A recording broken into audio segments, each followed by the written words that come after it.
Welcome to 4,000 Weeks, the weekly audio dispatch from 4kweeks.com. I am Spencer, your who knows what kind of host on this journey of getting the most out of life. It's been a crazy week for me this week, and so I didn't quite have the bandwidth to record this podcast, which is the first time I have not succeeded in doing that in more than a year and a half, but that's okay, because since I have committed to action every single week for so long, there's tons of really awesome stuff to choose from.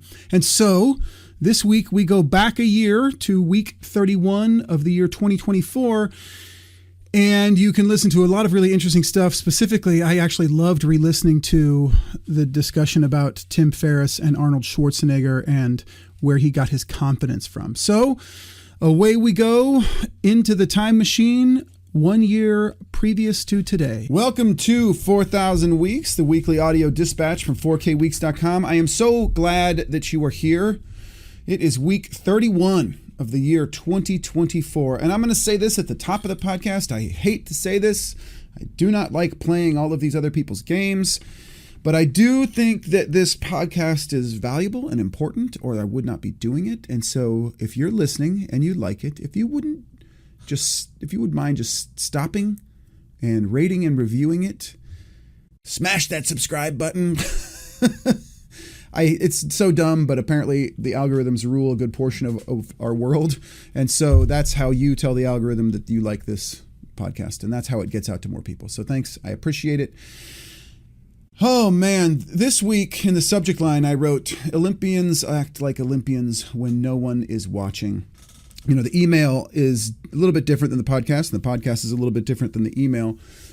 And typically that subject line is just something I think of, but it relates to something I read or listened to a long time ago, which is that you don't get to choose when you make your first impression. We all like to think that, you know, if we're going to go meet somebody, we're like, okay, I'm going to gear myself up and make my first impression. But actually, your first impression likely happened when you walked through the door. So get in the habit of, as you walk through doors, setting yourself up, making your external self mirror your highest aspirations for your internal self. Take a deep breath, smile, and walk through the door confidently. Olympians act like Olympians when no one is watching. It's week 31 of 2024, and the world has sent its best athletes to Paris to show all of us a thing or two about achievement and excellence.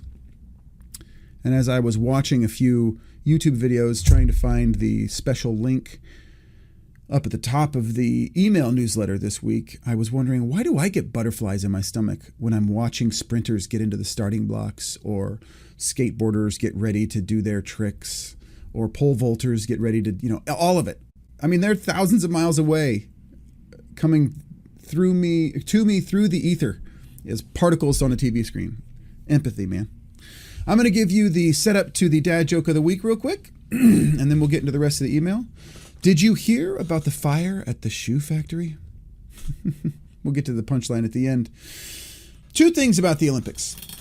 First, you should listen to the Revisionist History podcast series about Hitler's Olympics. It's the most recent one. I think there's 5 episodes so far. They're about 30 minutes each, and it is spectacular. It's interesting both as a history lesson, where the Olympics were back then, and also the geopolitical discussions and intrigue and successes and failures leading up to the Olympics. You know, who's going to go? Because at that point it was clear Hitler was something different, but it wasn't yet clear to a lot of people what was happening. But the first episode is really interesting and talks about this woman who is a journalist, and she breaks people down into a few categories, the categories of people who would fall for Hitler and why and how they would fall. And that's just a very interesting sociological discussion. All of the people who are kind of aspiring to be something or to not be something, and how that affects how they hear and see and perceive things. Very, very interesting. Second, I listened to the Tim Ferriss show this last week with Anne Mira Coe, and she's a venture capitalist. I think she's a venture capitalist. I had not heard of her before. It was included on one of those episodes where they do a famous person and then a less well-known person. But the story that stood out to me was her dad was an immigrant from Japan. And her dad would always tell her, ask her, is this a world-class effort? 5th grade math homework. Is this a world-class effort? handwritten paper. Is this handwriting a world-class effort? And on the first day, she got a scholarship to some Ivy League school, and part of her financial aid package was a work-study opportunity where she was working in the dean's office or something. And so she was talking to him on the phone, and he said, hey, make sure you do a world-class job today. And she was like, Dad, all I'm doing, it's like not an important job. All I'm doing is kind of anonymously copying things and filing them away. And he said, well, I would still consider you doing a world-class job. And so she thought about that. She's like, well, what would it mean to be a world-class filer and a world-class copier? So she got a label maker and she printed out the labels on the files and basically try to do everything world-class. And that really led her to this person noticing her work, people saying, oh, she does a really great job around the office. That got her this opportunity, which got her this opportunity, boom, boom, boom, boom, boom, down the line. And I was thinking about this in regard to the Olympics, right? There's always the opportunity to give a world-class effort. There's always the opportunity, even if you're just taking out the trash. It's just that we all dismiss the fact that how you do some things or one thing is how you do everything. And so taking out the trash, you could do that world-classly, right? And you don't just start making a world-class effort on the first day of the Olympics. In fact, the reason you're at the Olympics is because you've made a habit of making world-class efforts.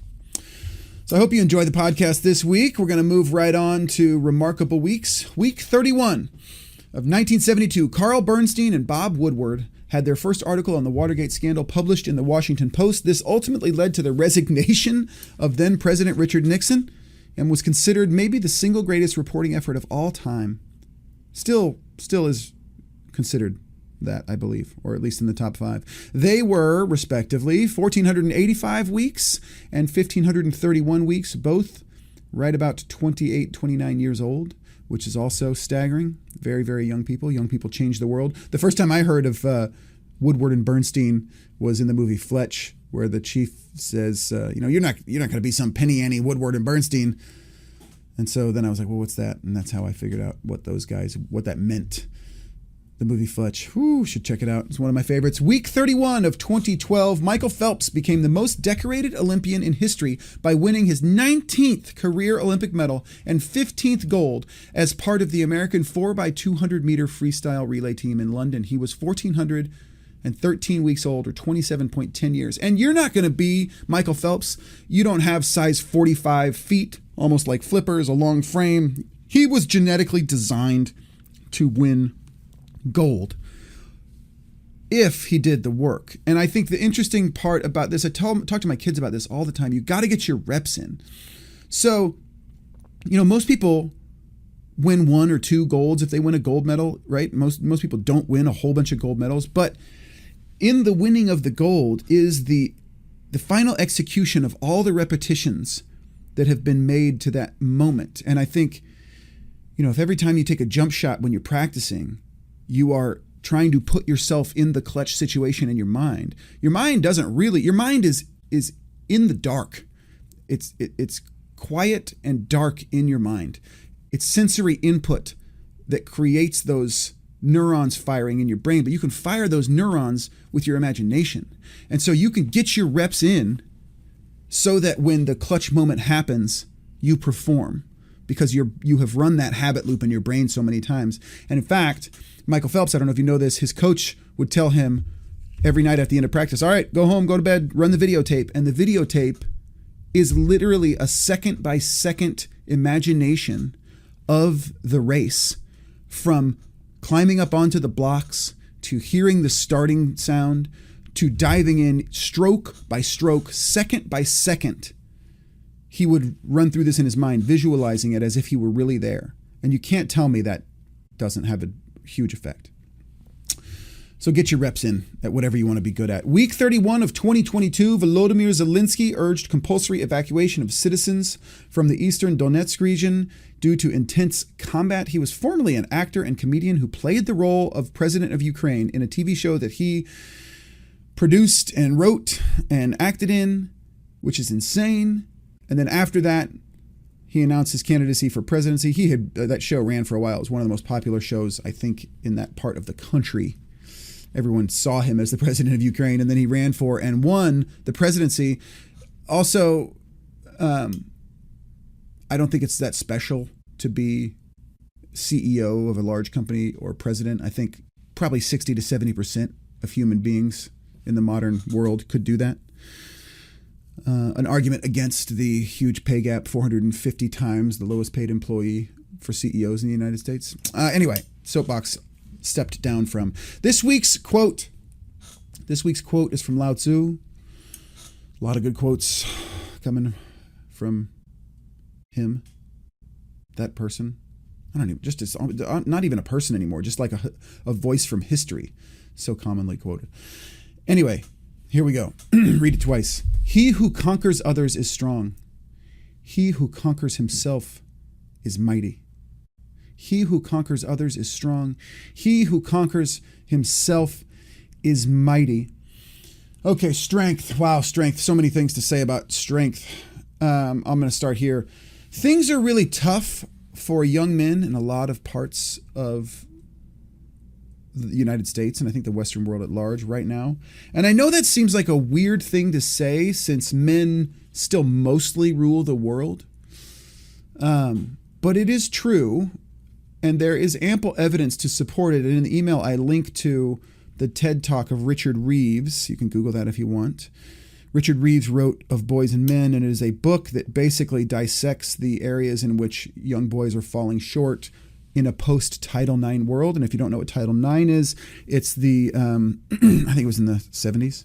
It's the law that basically set the stage for a rising equity in between men and women with regard to colleges and education and college sports, et cetera, et cetera. And so you should watch that TED Talk. It's interesting. The book is really interesting too.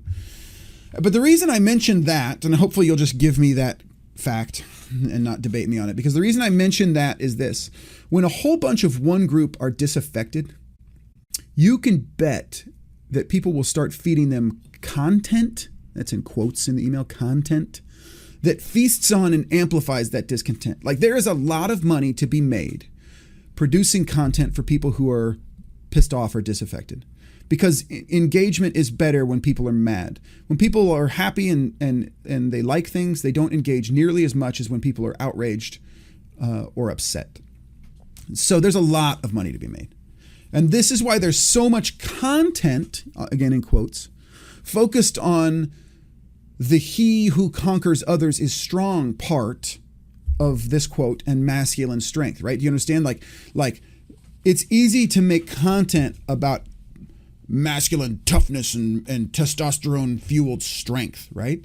MMA, slap battles, world star, people getting served, etc., etc. You know, there is just so much discussion in the social ecosphere.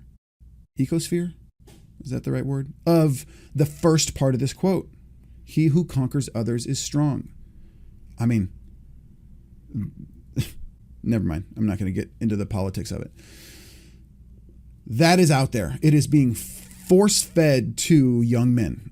It is, in fact, in my own home, my 11-year-old asked me a few questions that I knew based on the innocent questions that were asked, like, who is this person? Who is this person? And I knew because he asked me who that was, that he had been served a video by some of these scumbags who can't handle being on a level playing field with their female counterparts. And so it's out there. It's easy to make that content. And I want to say this, that it is not bad to aspire to have big muscles and to be competent in your body. I am so heartily in favor of that. That is not what I'm saying. I think Jordan Peterson is right when he says that you should be able to handle yourself in a sticky, violent situation. Like that is a skill that is worth having in the world. And if you have that competence, you can use it for good by doing the right things, right? I think he's right there. But I think that is the inferior of the two kinds of strength. And in fact, we know this because in parable after parable, modern and historical, the kind of strength that wins long-term battles is the kind of strength he who conquers himself is mighty. Right? It is much harder to talk about and encourage people towards conquering their internal life. And frankly, also, if I work out all the time, you can see that when you walk up to me. But you don't have any idea if I haven't read any books in the last 5 years when you walk up to me. Now, maybe when I open my mouth, you'll have an inkling about that. But it is easier to telegraph the he who conquers others is strong kind of strength. And the journey, so it's harder to talk about and encourage people towards conquering their internal life. It's just, it's full of nuance and contradictions, and it's a personal journey for everyone. There are some signposts you can help people see, but they have to go on the journey themselves. And that journey is full of nuance and quiet struggle. And no matter how much you improve, you are always still taking the first step of your journey. You have to conquer yourself every day. And so I think if we want the world to be better, we have to say the first part of this quote, but we have to embody the second part. He who conquers others is strong. He who conquers himself is mighty. And just a quote to kind of contextualize what I'm saying here is from Epictetus, which I think is the perfect quote on this. And this is from the Enchiridion, and this is the the older translation. This is not the Art of Living version, which is the modern translation. But if someone in the street were entrusted with your body, you would be furious. Yet you entrust your mind to anyone around who happens to insult you, and allow it to be troubled and confused. Aren't you ashamed of that? So that's Epictetus from the Enchiridion. People who have conquered themselves, do not allow other people to be entrusted with their mind. Their insults do not matter to that person. I hope that makes sense. I feel very strongly about it. I feel very, very strongly that all of the best, most important things in the world are the second definitions. So the first definition of strength is the ability to, the physical strength, the conquering others is strong. And the second definition is conquering yourself. And they're all harder to get at and more nuanced and less satisfying to develop. Because really, like if you can conquer others and you're standing on the field of battle, raising your arms above, a slain foe, like, everyone cheers, right? But if you're standing in the street and someone insults you and it bounces off you, that's just quiet, non-victory victory. All right. What I am consuming this week, this is a short list this week. We went to a local production of Children of Eden, the musical, last weekend. And the takeaway there is, do all fathers fail their sons? And I think the answer is yes, even if the failure is just being human after all. It was kind of sad. I mean, it was beautiful and anthemic, but, disappointing. But I knew nothing about the musical going in, and, it was awesome. And it kind of left me wondering about the mark of Cain or the blood of Cain, which they talk about. It's biblical. The musical is biblical. And so I fell down the rabbit hole of like, well, what is the blood of Cain? Who is the race of Cain? What is the mark of Cain, right? For a bit.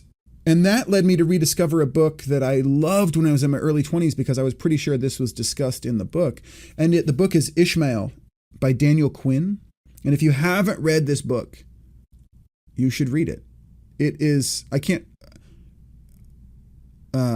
would recommend this book more strongly than anything other than the Fourth Turning is Here right now. It's a fascinating story filled with the unmasking of cultural myths and an honest, if very 1990s discussion. It was released in, I think, 95 or 96, published in 95 or 96. A very 1990s discussion of the state of the world and its main enemy, man, of course.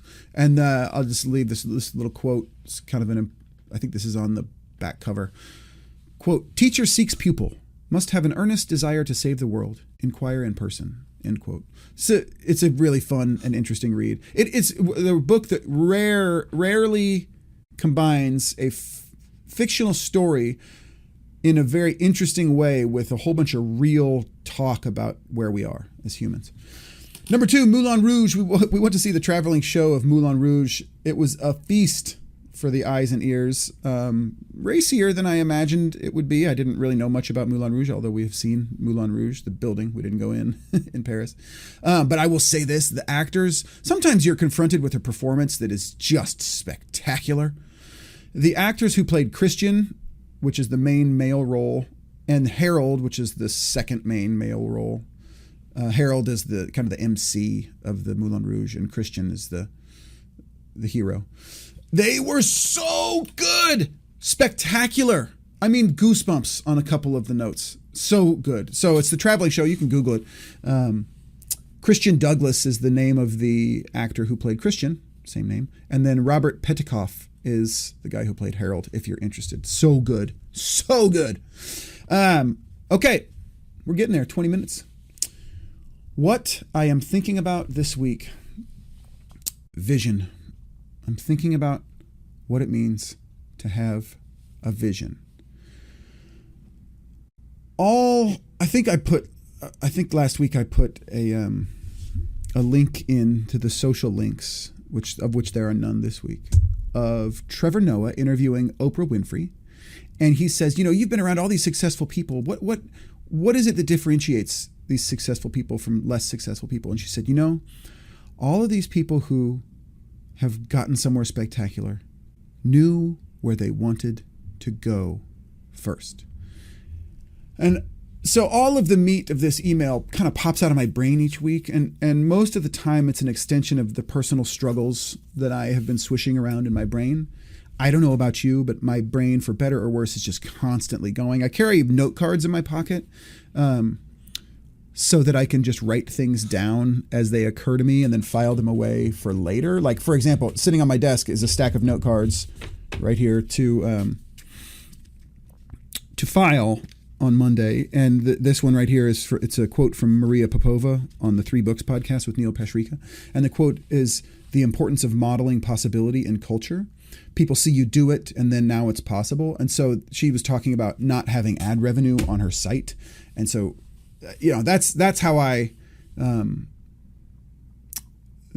of keep track of ideas and stuff. And I don't even know how I got on that tangent. Sorry. But, these things I'm paying attention all day long, and then some stuff filters out into this email. And so, sometimes it's hard for me to remember where my thoughts begin and where other people's thoughts end. And I know about myself that I am impressionable. And so I try to keep that in mind when I'm thinking, is that my thought, or did I just take someone else's thought? And if I took someone else's thought, do I believe it first? But in an interview with Tim Ferriss, this is interesting. Hold on. In an interview with Tim Ferriss, Arnold Schwarzenegger was asked how he gained the confidence that he had at a very young age. And so I was listening to this as I was digging a hole for a new basketball goal, listening to a podcast while I was digging a hole for a new basketball goal last week. And I heard, this was the latest Tim Ferriss podcast with Arnold Schwarzenegger, which is a repeat, and it's right at the beginning.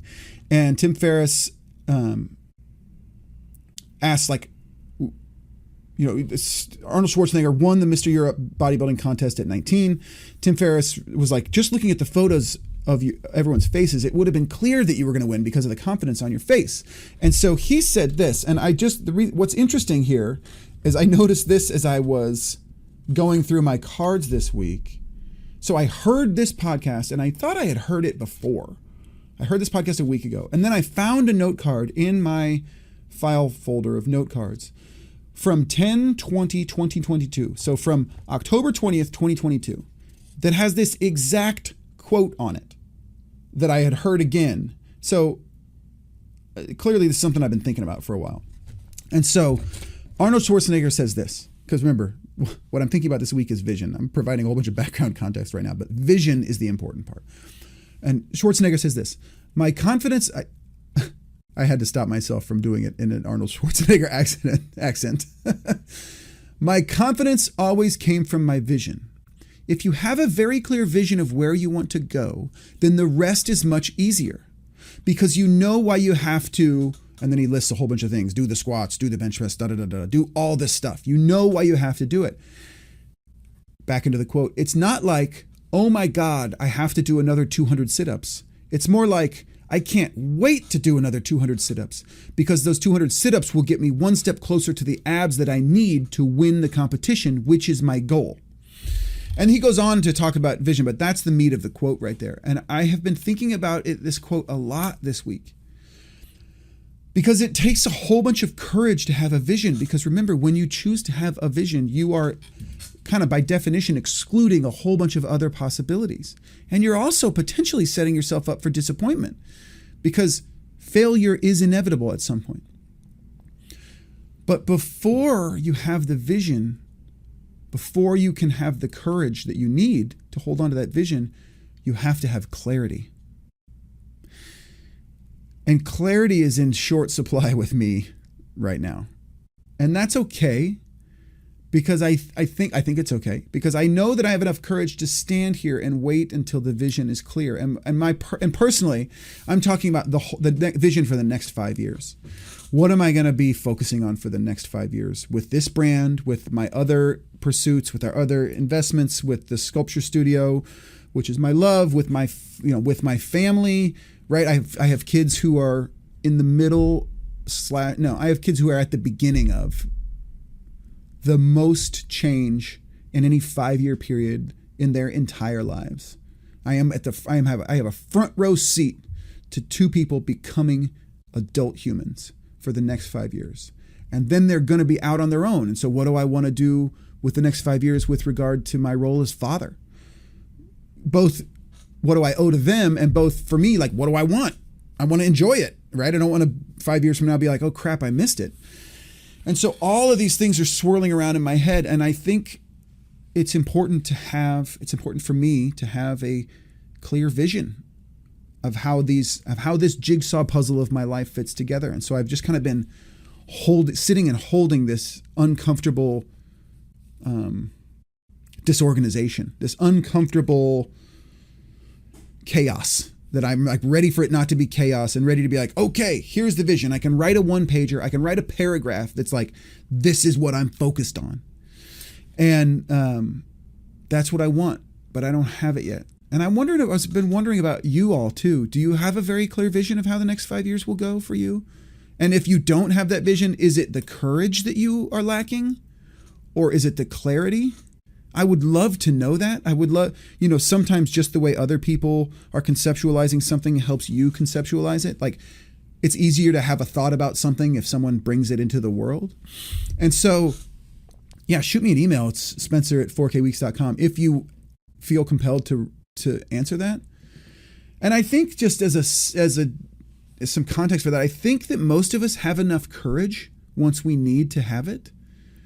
But I don't think that most of us have enough clarity. I think clarity is where we are likely to fail.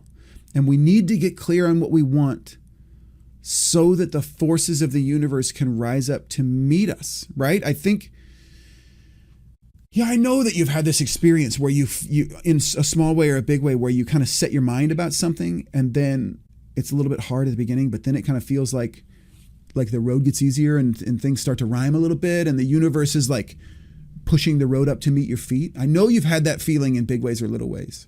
And I think the only way you can leverage that power is by being crystal clear about what you want.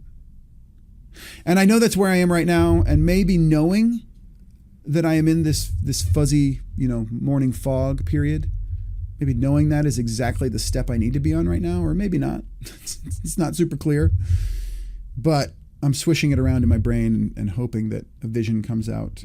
And you know what? If I do, if you guys can hold me accountable to this, if I do get the paragraph, that's kind of the goal for me when I conceptualize it. I said conceptualize twice in the last minute.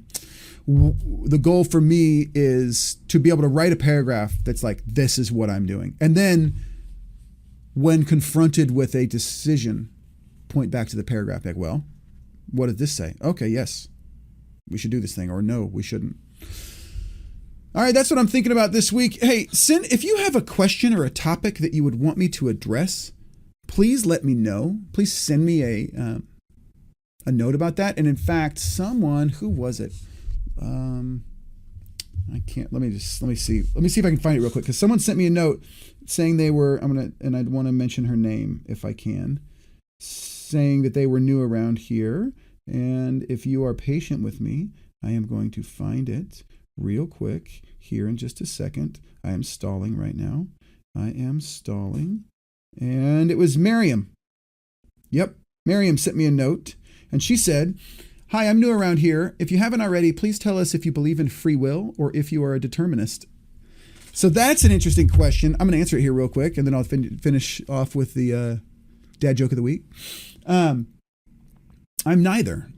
I don't have enough information to have made a decision about whether or not I believe in free will or if I'm a determinist. And I don't think it matters.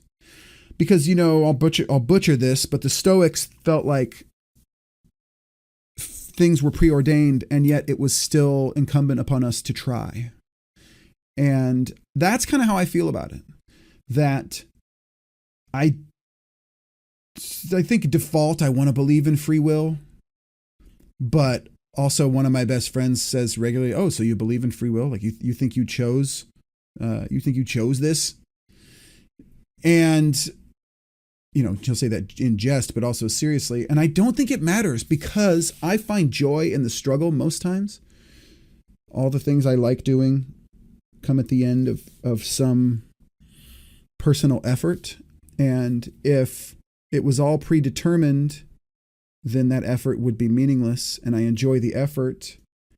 And yet at the same time, I know that moment to moment, I am not independently choosing to act in the way I'm acting, that everything that has come before me is affecting this. And so I don't think it matters because I think we have to try. And I think the joy is in trying. So that's a non-answer answer to your question, Miriam. All right, dad joke of the week. Did you hear about the fire at the shoe factory? Unfortunately, many souls were lost. Okay. Thank you for being here. I hope that you watch the Olympics a little bit this week because that's great to see people striving. And I hope you have a spectacular week. And whether or not you do have a spectacular week is like 97.3% up to you. And so take advantage of that and bend the universe to your positive will. Talk to you soon.